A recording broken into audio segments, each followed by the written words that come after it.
The psychology of innovation. Why are so few companies truly innovative? Innovation is key to business survival, and companies put substantial resources into inspiring employees to develop new ideas.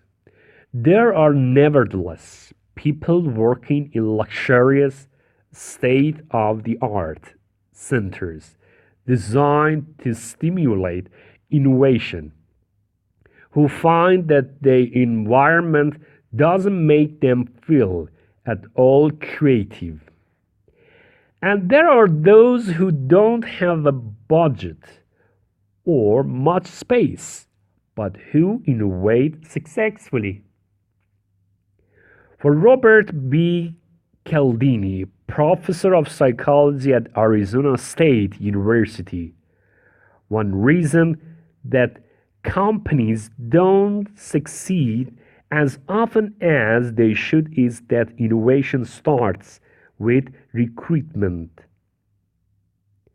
Research shows that the fit between an employee's values and a company's values makes a difference to what contribution they make and whether, 2 years after they join, they're still at the company.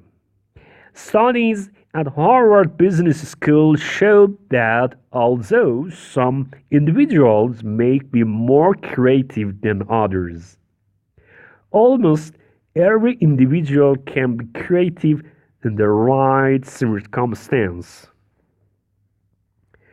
One of the most famous photographs in the story of rock and roll emphasizes Cialdini's views. The 1956 picture of singers Elvis Presley, Carl Perkins, Johnny Cash, and Jerry Lee Lewis jamming at a piano in Sun Studios in Memphis tells a hidden story. Sun's $1 million quartet could have been a quintet. Missing from the picture is Roy Orbison, a greater natural singer than Lewis, Perkins, or Cash. Sam Phillips, who owned Sun, wanted to revolutionize popular music with songs that fuse black and white music, and country and blues. Presley, Cash, Perkins, and Lewis instinctively understood Phillips' ambition and believed in it.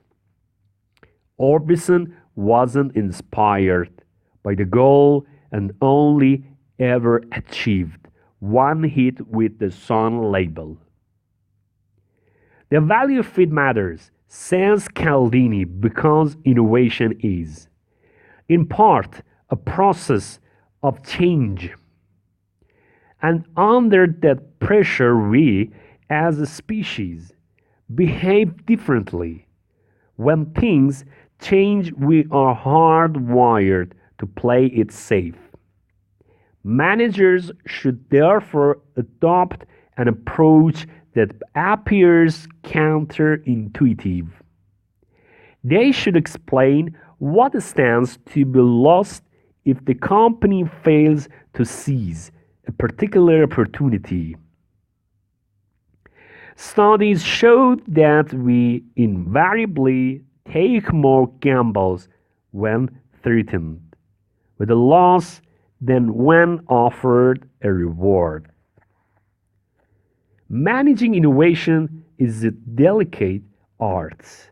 It's easy for a company to pull in conflicting directions as the marketing, product development, and finance departments each get different feedback from different sets of people. And without a system which ensures collaborative exchanges within the company, It's also easy for small pockets of innovation to disappear. Innovation is a contact sport. You can't brief people just by saying, we are going in this direction and I'm going to take you with me. Cialdini believes that this follow the leader syndrome is dangerous, not least because it encourages bosses to go it alone.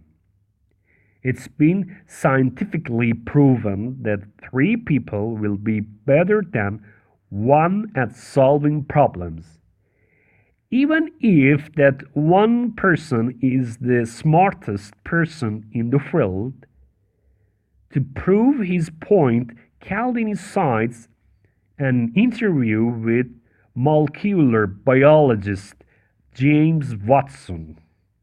Watson, together with the Francis Crick, discovered the structure of DNA, the genetic information carrier of all living organisms. When asked how they had cracked the code ahead of an array of highly accomplished rival investigators, he said something that stunned me. He said he and Crick had succeeded because they were aware that they weren't the most intelligent of the scientists pursuing the answer. The smartest scientist was called Rosalind Franklin, who, Watson said, was so intelligent she rarely sought advice. Teamwork taps into one of the basic drivers of human behavior. The principle of social proof is so pervasive that we don't even recognize it, says Cialdini. If your project is being resisted, for example, by a group of veteran employees, ask another old-timer to speak up for it. Cialdini is not alone in advocating this strategy. Research shows that peer power used horizontally, not vertically, is much more power than any boss's speech. Writing, visualizing, and prototyping can stimulate the flow of new ideas.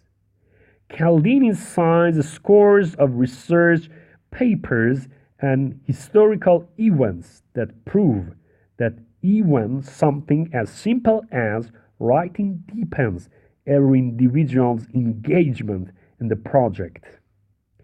It is, he says, the reason why all those competitions on breakfast, cereal, packets encouraged us to write in no more than 10 words.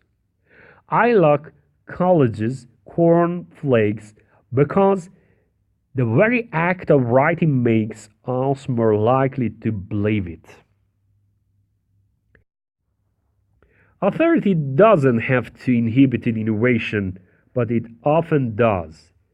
The wrong kind of leadership will lead to what Cialdini calls captainities, the regrettable tendency of team members to opt out of team responsibilities that are properly theirs. He calls it captainities because, he says, crew members of multi-pilot aircraft exhibit a sometimes deadly passivity when the flight captain makes a clearly wrong-headed decision. This behavior is not, he says, unique to air travel, but can happen in any workplace where the leader is overbearing. At the other end of the scale is the 1980s Memphis Design Collective, a group of young designers for whom the only rule was that there were no rules. This environment encouraged a free interchange of ideas, which led to more creativity with form, function, color, and materials that revolutionized attitudes to furniture design. Many theorists believe the ideal boss should lead from behind, taking pride in collective accomplishment and giving credit where it is due.